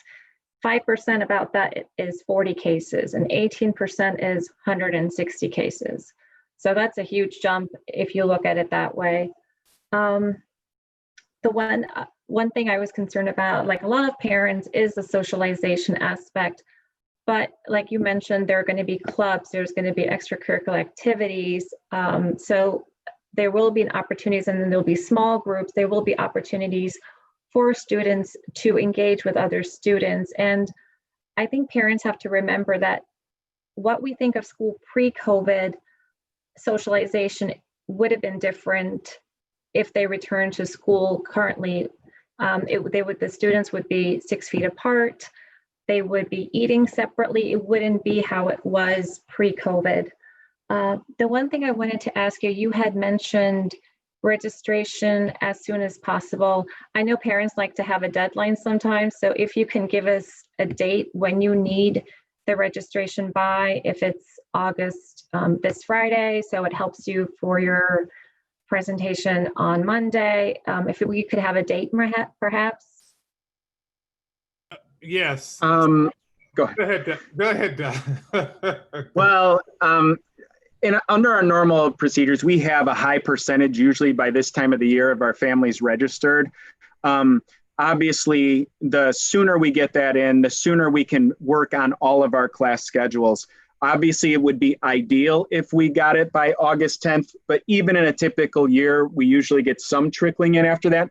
That does impact our scheduling of students at every level, and how we assign teachers, obviously, and assigning, whether students can. We do have some situations, as people know, with course catalogs at high school, of trying to accommodate every student. That's why it's really important to get registration in as soon as possible, so we know exactly how many students we're dealing with. That, as you can tell by our presentation, was, we tried to base what we could manage off of an estimated percent based on the survey of what we were going to handle. And then when actual numbers came in, and we kept saying, we need numbers, we need numbers, we need numbers. When the numbers were coming in, that created many problems for us. So we do need people to register so we can get those schedules in place, and so students can be ready on day one. Okay, great. The other question I had, I know, is pertaining to the high schoolers. A lot of high schoolers are concerned because they're applying to colleges. They have to take their SATs and ACTs, and during the summer months, a lot of SATs were canceled. I think a couple of our high schools are centers currently for upcoming SATs in August and September. And I don't know if you've thought about this or not, but will they still have access to our schools for those tests? Actually, so tomorrow morning we have a meeting with high school principals. Also, I've had conversations with our executive director for research, so that we can inform families next week regarding what assessments we'll be able to do, as you said, with regards to the SAT in our buildings.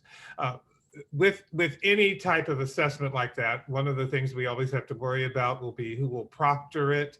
And under COVID-19, we have the issue of how many children we can have in a space, and therefore we're going to have more spaces and more proctors to make it happen.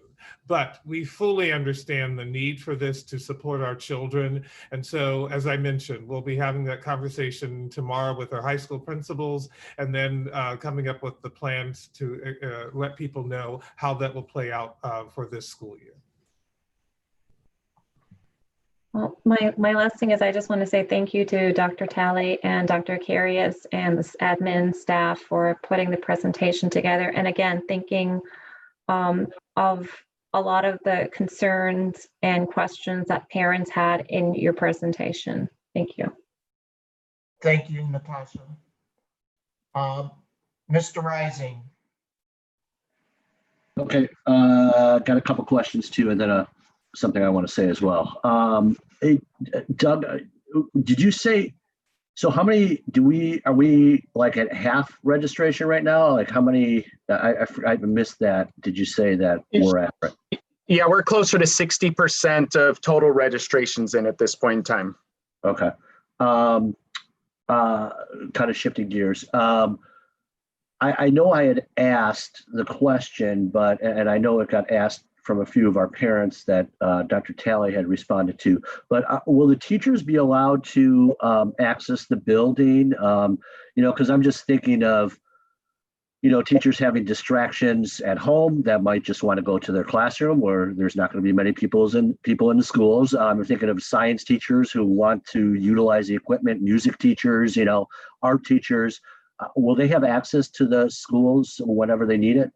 Yes, they, unlike in the spring, they'll have access to the building and the resources. We know there's teachers who want to, record experiments and do different things like that to pre-record them. And we want them to have access to all of their resources. We do have obviously many safety precautions that have to be followed for anybody to come in our buildings. There are certain things that are required with self-certification and symptom checking, face mask wearing. We do look at other PPE that will ensure that we have available, like hand sanitizing and, as I said, face mask, gloves, as much as we can do to ensure safety for people entering our buildings. And then when we're looking at the data for positivity rates, I know because our district building is in DuPage County, but we have a large percentage of our student population and families that live in Will County. Correct. I know the guidelines and the State Board of Education guidelines that they sent out, back in June, and then the updated version.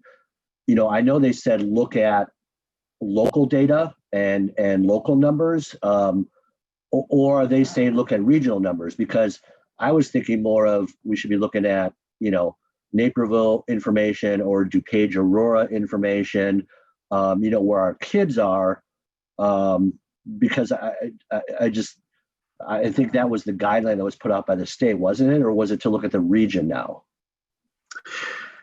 The guidance they gave was more locally, but when they changed some of their guidance and shifted from 4 regions to 11 regions, I know that their plan is to make decisions by region, was my understanding of what they communicated last. So for instance, if they see certain regions, they could take a region and move them to a different phase. So for instance, we're in phase 4. If they could choose a certain region and move them to phase 3, is my understanding, without moving the entire state to phase 3. And so, obviously there's a lot of different things that change if they were to reduce their phases. Go ahead, Mark, I just want to add just very quickly into this. I think we have to look at both local and regional. And the reason is, as much as we live within one local area, we travel across regions as people. When we go to the grocery store, when we go, for example, when I see softball games happening and things of that nature. And so I really think we have to look at both and to see how that could be impacting our school district. Okay. Well, that was why I asked the question, because, I know DuPage partners with Kane now, and Will partners with Kankakee, but Kankakee and Kane are seeing a spike, which is raising both those regions, so it kind of stinks, but it is what it is.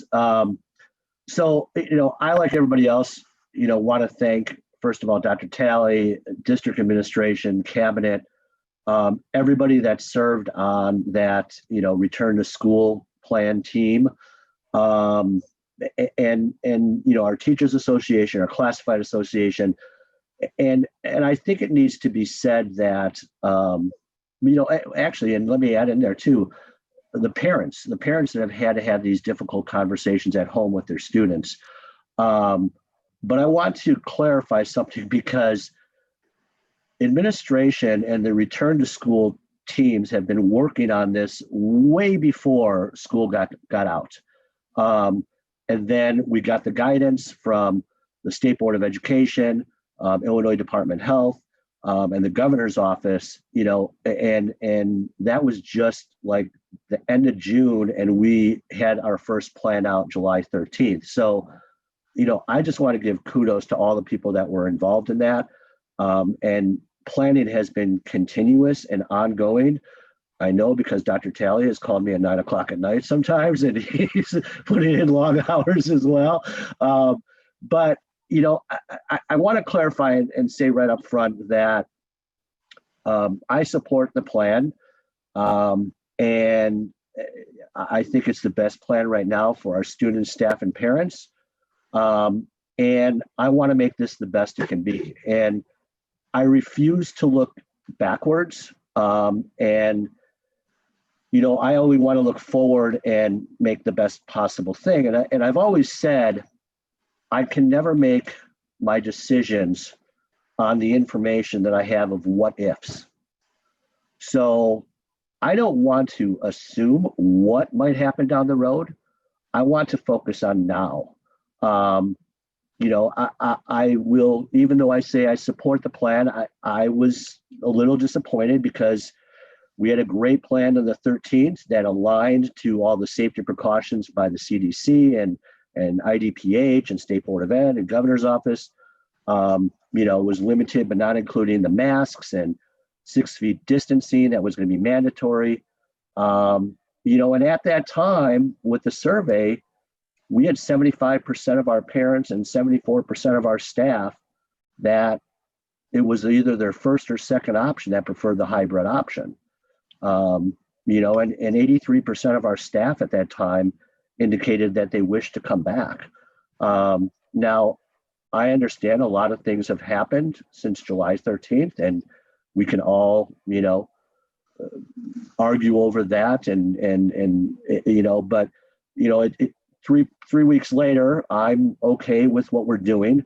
I've always valued everybody's decision, and I've talked to probably close to 100 parents on the phone and at least 36 staff members. And I know that's not a large number, but, you know, I've always valued anybody's decision for themselves, their family, their students, as well as staff members, because, you know, this isn't an easy choice. And we all, people might have extenuating circumstances at home. You know, they might not just have a comfort level, or they're comfortable with the safety precautions that were put in place.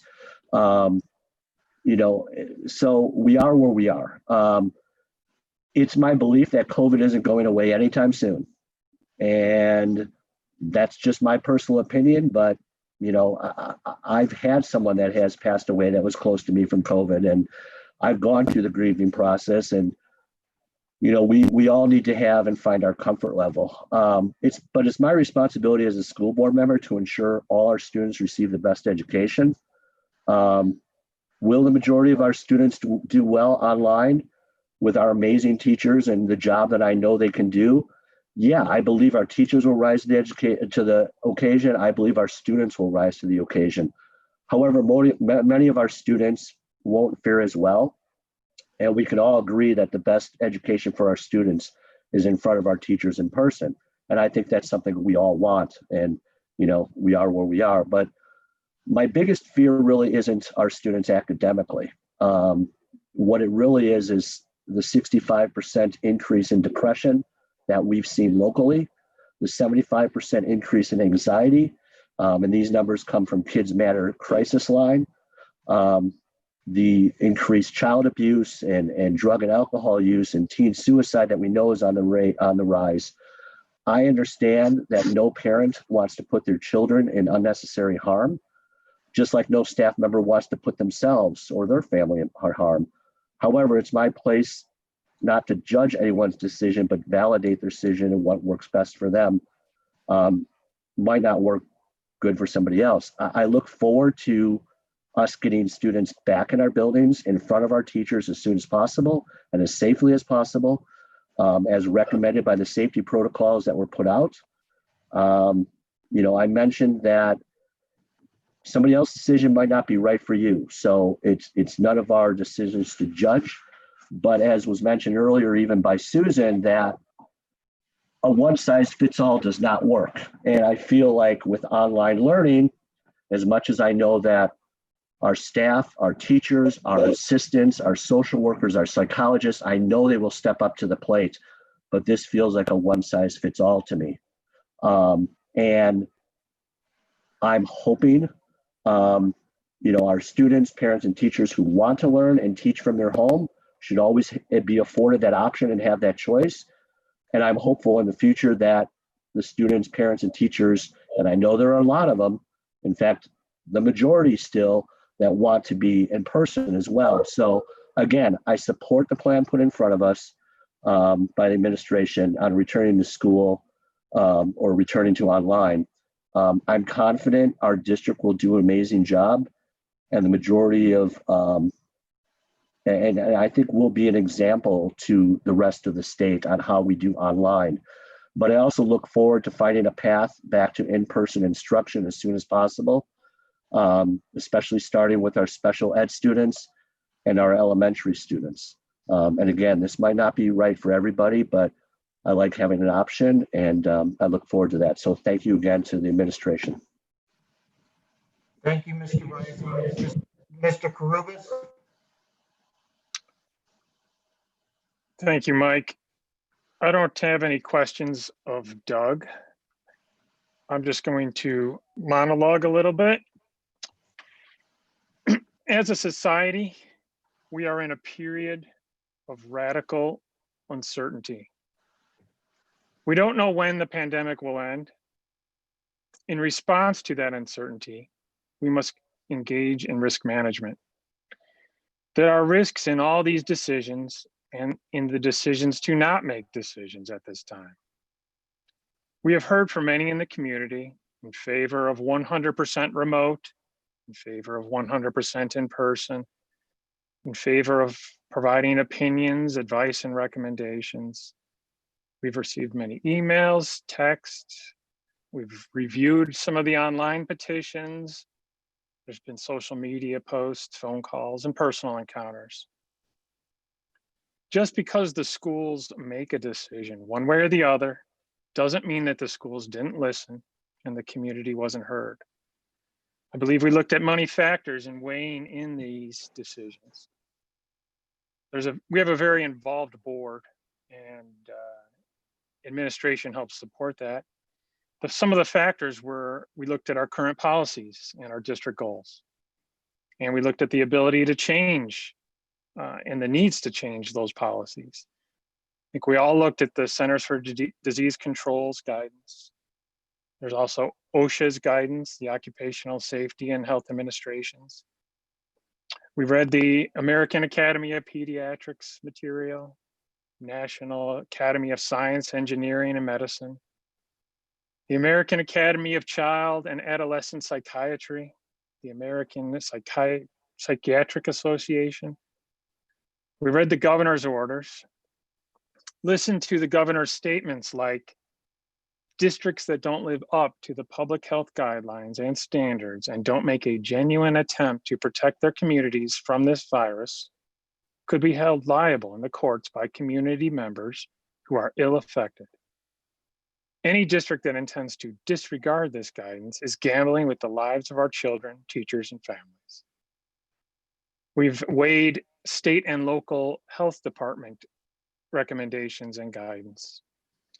We followed what other schools have done that have already opened and the virus's response to those procedures. There's numerous local, state, and federal laws, Americans with Disabilities Act, HIPAA considerations. We followed guidance from the Illinois State Board of Education, from our attorneys, from our insurance carriers. There's been lawsuits filed against other districts by parents. There's been lawsuits filed against other districts by the governor. We've weighed partnerships with area school districts, partnerships with the teachers union, with our fellow board members, administration, teachers, staff, food service workers, bus drivers, custodial staff, nurses, counselors, psychiatrists, social workers, teachers' aides, and support staff. We recognize our obligations to our parents, to the students, and the taxpayers. We recognize our limits on our district's finances. We recognize that the limits of the physical structure of our buildings. The plan had to deliver in a certain amount of time frame, with staff being trained and communicating that out as necessary. We had to weigh the factors of the uncertainty of the state's finances. While the state is committed to provide the same support to the district as last year, the state also has a history of not doing so in a complete or timely manner. Some factors that I did not weigh any national politics, my personal determination of any science, any opinion pieces in the press, and any of the hysteria or panic that is going on. I believe we need to work towards a return to in-person instruction, part of this plan. The situation is dynamic. The idea that there's a way to quantify with any degree of certainty the criteria necessary for moving to 100% in-person instruction is kind of absurd with the current information that we have. Any criteria would be imperfect and subject to too many assumptions and not include many unknowns. There's no mathematical model or any scientific peer-reviewed study to make that decision. I also want to mention the teachers union. I want to address the opinions raised by some community members that the board is somehow bowing to any pressure from the teachers union.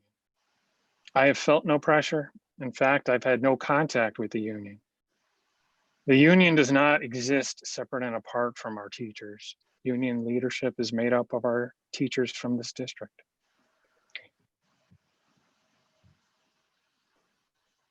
Based upon the information available at this time, I support the administration's current revised return to school plan.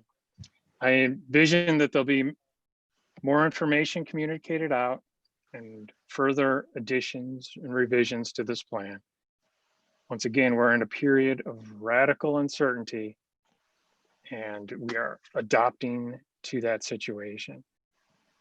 So I thank everybody for involved and I look forward to getting back to educating students. Thanks. Thank you, Mr. Karubas. Any other comments from board members? I have one question and maybe a comment. I like the title. Maybe I'm a Pollyanna, but the title of the program and the title of the presentation is Return to School. Can you help us understand, and that's the goal from my perspective, return to school. Despite what we hear, we need to stay optimistic. We need to stay positive. I think maybe it's rhetorical, but how do you measure this? And for me, as a special educator, I'm looking forward to the August meeting because what I think we're really doing is task analyzing this whole process. And we're trying to shape an environment in which our kids can return to school. Your example of the ELL kids is a good one. We need to increase that. Your example of teachers coming into the school is a good example. We have to get our teachers ready to return to school eventually. We do have to do it in a safe way. But can you just briefly talk about, is that where your head is at? We need to shape our environment in order to have success. Sure. I think there's two things there, Mike, and a little bit of semantics. For us, return to school is really return to learning. And then obviously we want to return to our buildings so that we can see students face to face. And so, yes, there's a lot of guidelines placed on us to try to provide as safe as environment as possible. That summer camps had started with our athletics and they had to keep it with less than 10 people and you had to check symptoms every day. That included any adults and expectations with face masks, but then they were also cohorted where they kept with those same groups of students, every day, and they didn't start changing with other groups of students. That's guidance that we had to do to try to create things safely. So I think we have opportunities to both do small group or in person for services and activities that we need to do in education that we have to be in person to do. You know, I mentioned screenings, evaluations. I think there are other services that we provide that you have to have people in person for. There's also coursework that I know right now people can't imagine how we can do it remotely. And there are going to be some things we have to find a way to bring in small groups or individual students safely in a controlled environment where we can also keep them kind of in a cohort of students or pods of students, because you'll see that as quite a bit of the guidelines in how you can do the best you can to mitigate any transmission of COVID. Dr. Talley, I'm not sure if you wanted to add to that. So yeah, I agree with everything you said, and I'm reminded of an email I received from a 5th grade teacher from Welsh Elementary School. His name is Colin, and he talked about his desire to have his, to be in his classroom, to teach from his classroom to his students. I really believe that a good number of our teachers do want to be there and working with children. And so we want to have people see that schools are safe places, and that we want to be providing those services to children and families as quickly as possible. I know our plan says, looking at things by the end of October, but we're going to look for what we can do sooner than later, if at all possible, as we look at the whole environment and what is going on. So it's a plan both in action but also in mindset. Thank you. I too support the program. In conclusion, thank you, board, for your thoughtfulness. Thank you, Dr. Talley. Thank you, Doug. Thank you to the entire administrative team for all your work. I know it has been tireless. I know we have challenged you along the way, every day, every week, and as Mark said, even some nights. In conclusion, I also want to thank our community. To date, we really have received thousands of opinions, statements, suggestions, and we are blessed to be in a community that cares so much for its children and for education. To be honest, almost all of those statements and opinions have been respectful. To be honest, clearly there are differences in the statements and the opinions. As Dr. Talley said, I am certain that we cannot make everybody happy. To be honest, all have been affected and all are being challenged. And my plea is this: as a community, we need to work together. We need to continue to challenge each other so that we can do the very best for our students. And perhaps we all need to make some sacrifice in order to do the best for our children. But I know deep in my heart that we will do the best for our children, and one day they will be back in school. So on behalf of the board, thank you for all your work. Does the board have any last statements? Hearing none, please identify yourself as you make your motion or second. I need a motion to adjourn. Justin Carubus, motion to adjourn. Tasha Grover, second. I have a motion and second. All in favor? Yes. Aye. The meeting is adjourned.